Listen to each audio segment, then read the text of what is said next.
سورہ کہف ایک عظیم شان صورت ہے قرآن پاک کی۔ ہمارے نبی فرماتے ہیں جو آدمی ہر جمعے کو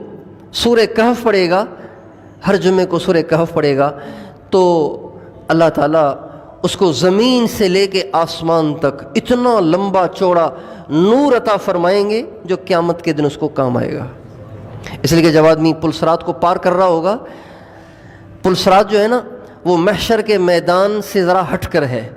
جنت کو اللہ نے محشر کے میدان سے ذرا ہٹ کے بنایا ہے۔ بیچ میں ایک پل ہے، جیسے ہمارے یہاں اوور فلائی بنے ہوئے ہیں نا، ایک ادھر سے چڑھ کر ادھر اتریں گے تبھی آپ وہاں پہنچ سکیں گے۔ اسی طرح سے جنت کی طرف میدان محشر والے جب جائیں گے تو راستے میں پل صراط کو ان کو کراس کرنا پڑے گا، اور پل صراط کا جو راستہ ہے وہ بہت باریک ہے، انسان نہیں چل سکتا اس پہ جب تک کہ اللہ تعالیٰ کی مدد اس کے ساتھ نہ ہو، اللہ تعالیٰ کی توفیق اس کے ساتھ نہ ہو۔ پھر اس پل صراط کے نیچے، ہمارے ہاں تو اس پل کے نیچے سڑک ہے، گرے گا تو سڑک پہ گرے گا، لیکن وہ جو پل ہے اس پل کے نیچے جہنم کی بھڑکتی ہوئی آگ ہے، جو اس سے گر گیا وہ دوزخ میں چلا جائے گا۔ اچھا، ایک تو راستہ باریک ہے، اور پھر ہوگا بھی اندھیرا، کیونکہ جہنم کی آگ بھی سرخ نہیں ہے، جہنم کی آگ بھی کالی ہے،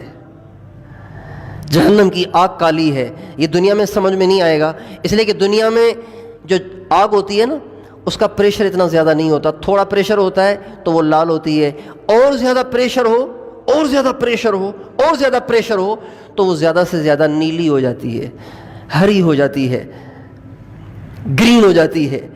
اس سے زیادہ دنیا میں آگ کو پریشر دیا ہی نہیں جا سکتا۔ لیکن جہنم کی جو آگ ہے، ہمارے نبی کا ارشاد ہے اللہ نے اسے 1000 سال تک بھڑکایا تو وہ سرخ ہو گئی، پھر 1000 سال تک اور بھڑکایا تو وہ نیلی ہو گئی، پھر 1000 سال تک اور بھڑکایا تو وہ کالی ہو گئی۔ آج جہنم کی آگ کالی ہے،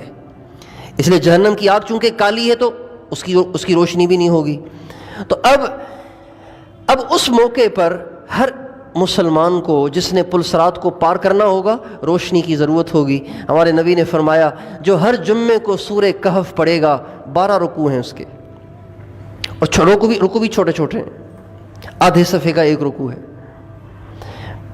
جو ہر جمعے کو سورہ کہف پڑھے گا اللہ تعالیٰ اس کو اتنا نور عطا فرمائیں گے جس کی لمبائی چوڑائی زمین سے لے کے آسمان تک ہوگی، اور یہ نور اس پڑھنے والے کو پل صراط پر گزرتے ہوئے کام آئے گا۔